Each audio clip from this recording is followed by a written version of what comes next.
And can I hand over to David, if that's all right? You can hand over to me, yes. So this fits really, you were talking about quirky cameras. Yeah.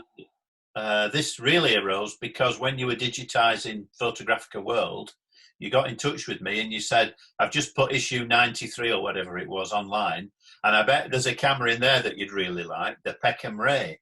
Yeah. And I emailed Tim back straight away and said, well, actually, I've got the Peckham Wray. So he said that would be the ideal camera for the show and tell. So here it is. This is the Peckham Wray, which many of you have seen before. Some of you may not have. It was likened to a Periflex in an article. No, I've forgotten his name. Sorry, it was written recently. There's a Periflex, and there's the Peckham Wray. So there is an article in PW. I think it's about issue 93, written by Jim Barron. He had a massive collection of British cameras, which he auctioned through Christie's, and so there's a good article there.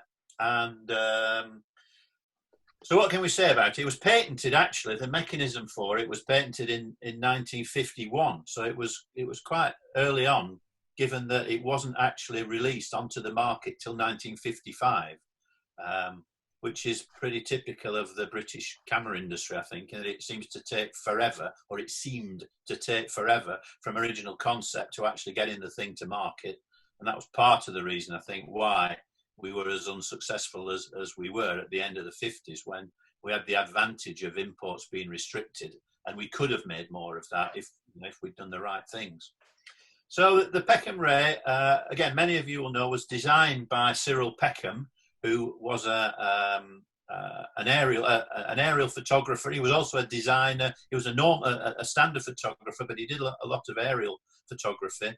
And he was looking for a camera for air-to-air use, and he couldn't find one that met his needs. So he decided to design his own, and the Peckham Wray was the outcome of that.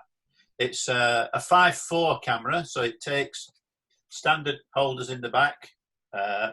Difficult with the light, but it takes the normal double-sided 5.4 sheet film or plate holders, and it also takes. I should have said it was made by Ray, shouldn't I? There you go, that's it, the Fidelity or similar slide. So Cyril Peckham came up with a design for this, and he patented the mechanism which is similar to the Periflex. So the mechanism, when you press this button here, and you'll hear it, it's a bit of a clunky system, press that button, it lowers a mirror into the film plane, top dead center, right into the film plane, and you can see that view of the center of the image through the eyepiece here. So the eyepiece in the center there, through a periscope type of arrangement, out through the lens, you can see and you can focus the lens as you normally would. So you've got the camera to your eye, you press this button, which has a huge spring against it. That drops the mirror down, I can see you and I can focus. Or I can use the frame finder. Can I just ask, David? Yeah. What is the focus markings? Because you think all it would need would be infinity, but.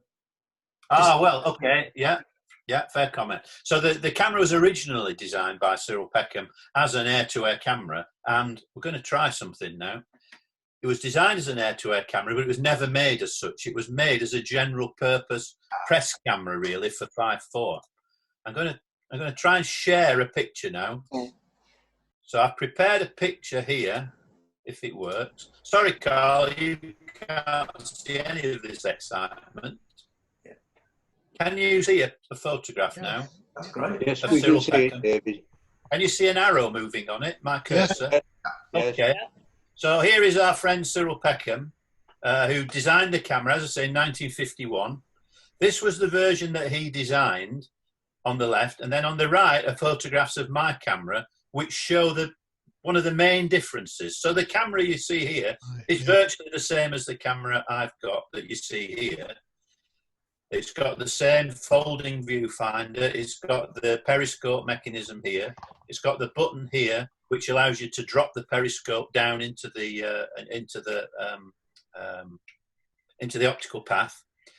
One of the big differences, it doesn't have this button here, which is the shutter release.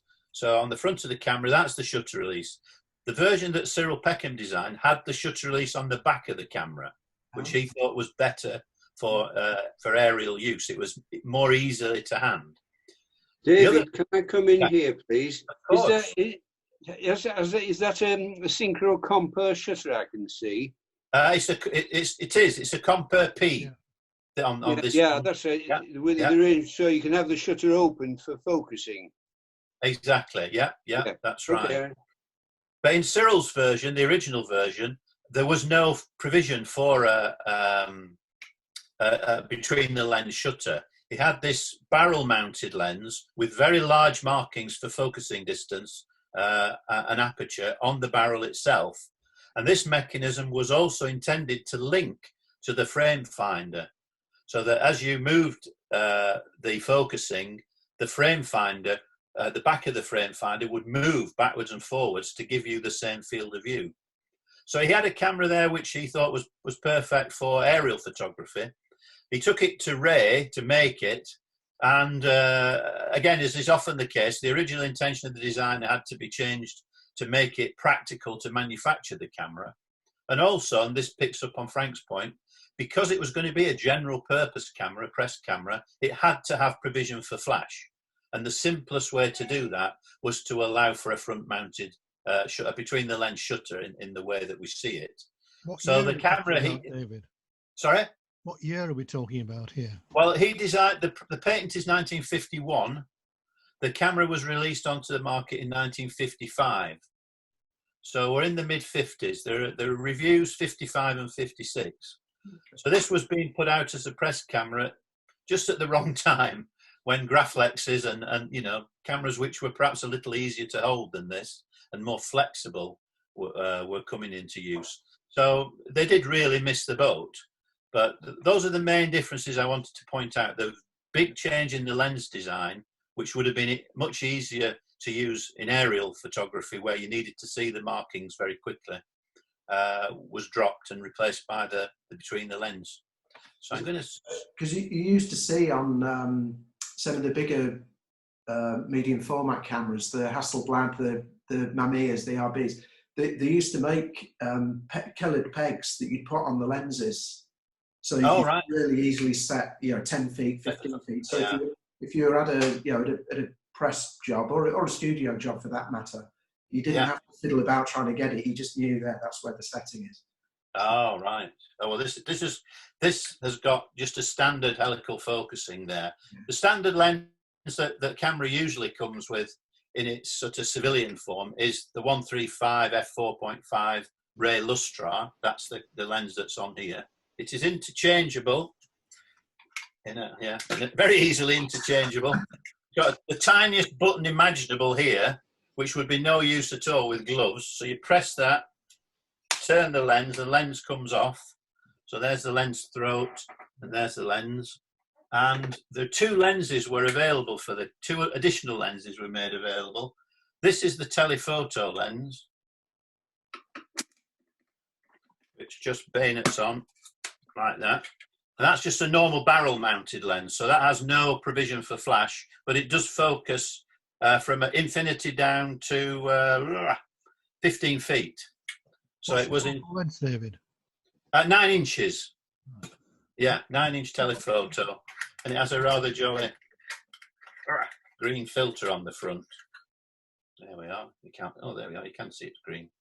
So it's a Ray 6.3 Plustra lens. It's military marking, so I think this was provided for the military. The camera was ordered by the Admiralty. They were responsible for a lot of the procurement of reeds and camera. All the cameras, I think, for the forces were done through the Admiralty office. So this has got Admiralty pattern 8901 on the front. They've all got that, and then it has its unique serial number.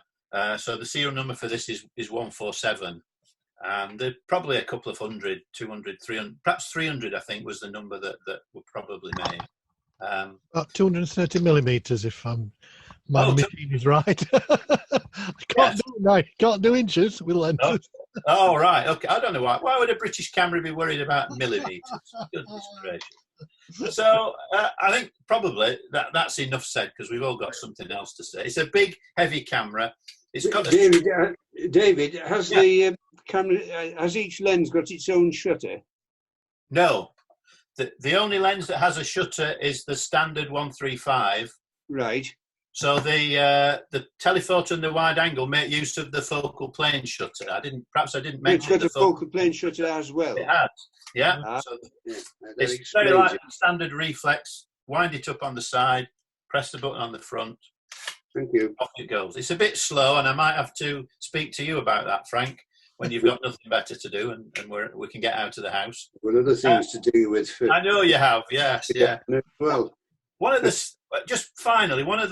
another of the strange things about it is this strap on the side, which, you know, if you're like the strongest man in the world, you could hold the camera with it. It's sprung. It's actually on a spring. So in theory, you know, if you've got big gloves on, you can accommodate those within that strap without straining it. But it's an interesting camera. It's definitely quirky.